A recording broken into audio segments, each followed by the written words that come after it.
नमस्कार दोस्तों, स्वागत है आपका हमारे चैनल पर। बिहार विधानसभा चुनाव से पहले राजनीति में कैसा खुलासा हुआ जिसने सबको चौंका दिया। वोटर लिस्ट में पाकिस्तान की महिलाओं के नाम पाए जाने से बड़ा बवाल खड़ा हो गया। दरअसल गृह मंत्रालय की एक चिट्ठी से ये खुलासा हुआ कि बिहार के भागलपुर जिले में 2 पाकिस्तानी महिलाएं लंबे समय से वोट डाल रही थी। सोचिए दोस्तों, अगर वोटर लिस्ट में विदेशी नाम शामिल हो सकते तो चुनावी प्रक्रिया की पारदर्शिता पर कितना बड़ा सवाल उठता है।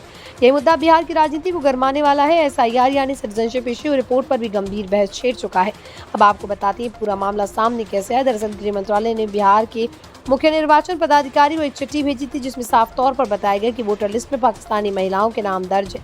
जांच में पता चला कि ये महिलाएं साल 1956 में पाकिस्तान से भारत आई थी, लेकिन इनके पास भारत की नागरिकता का कोई वैध दस्तावेज नहीं था। इसके बावजूद ये दोनों महिलाएं वोटर लिस्ट में शामिल हो गई और सालों तक चुनाव में वोट डालती रही। ये सिर्फ चुनावी गड़बड़ी नहीं बल्कि राष्ट्रीय सुरक्षा से जुड़ा गंभीर मामला है। गृह मंत्रालय की चिट्ठी के बाद स्थानीय प्रशासन हरकत में आया और तुरंत उनके नाम वोटर लिस्ट से हटा दिए गए। बड़ा सवाल ये उठता है कि इतने सालों तक ये गड़बड़ी छुपी कैसे रही।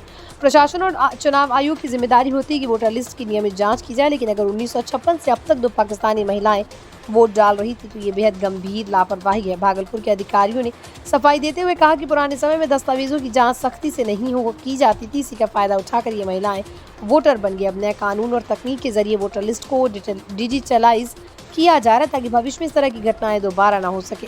दोस्तों, अब आते हैं इस मुद्दे के सबसे बड़े पहलू पर। बिहार चुनाव से ठीक पहले इस खुलासे ने राजनीतिक हलचल बढ़ा दी। विपक्ष लगातार सरकार पर आरोप लगा रहा है कि नागरिकता से जुड़े मामलों पर सरकार का रवैया ढीला है। बीजेपी और NDA इस मुद्दे को अपने पक्ष में इस्तेमाल करते हुए कह रहे हैं कि अगर वोटर लिस्ट में पाकिस्तानी महिलाओं के नाम हो सकते हैं तो बाकी जगह कितनी गड़बड़ियां होंगी। यही कारण है कि SIR यानी सिटीजनशिप इश्यू रिपोर्ट की मांग जोर पकड़ रही है।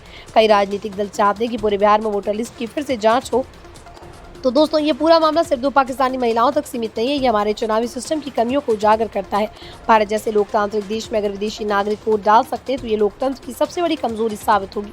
अब देखना यह है कि बिहार चुनाव से पहले इस मुद्दे पर क्या सख्त कदम उठाए जाते हैं और क्या सरकार SIR को लेकर कोई ठोस रिपोर्ट सामने आती है। तो दोस्तों, आप क्या सोचते हैं? क्या ये केवल प्रशासन की लापरवाही है या इसके पीछे कोई बड़ी सियासी खेल छुपा है? अपनी राय हमें कमेंट सेक्शन में जरूर बताएं। और हाँ, अगर आपको ये वीडियो जानकारीपूर्ण लगी हो तो लाइक और शेयर करें, सब्सक्राइब करना ना भूलें।